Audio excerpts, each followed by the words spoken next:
Lost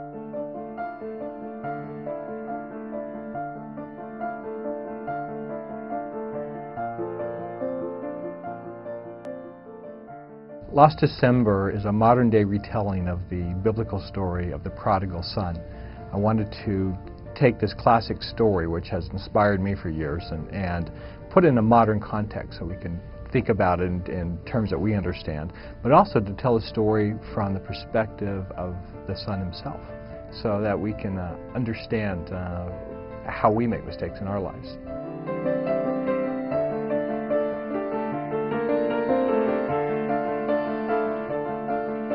One of the trademarks of my books have been the quotes I put at the beginning of each chapter.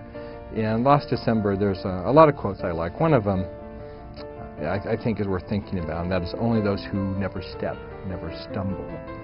And the story of Lost December may be the story of someone who lost their way, but it's also someone who's living.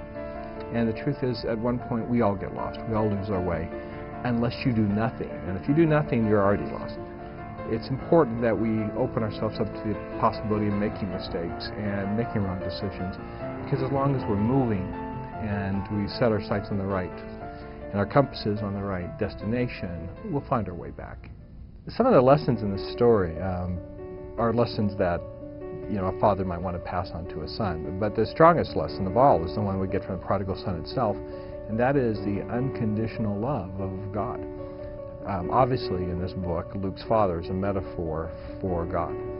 And when I got to the end of the book, I personally, as the writer, was profoundly moved as I created this scene that as Luke confronts his father in his den, in his big executive chair, because instead of God, he's the president, the CEO of a Fortune 500 company. As he walks in and sees his father, I wanted to create kind of this throne-like environment, as if he's in heaven and facing God.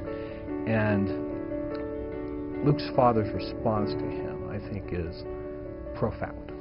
And I actually started to cry as an author as I wrote this, and thought, this is exactly not only who I believe God is, but with all my heart, I hope God is.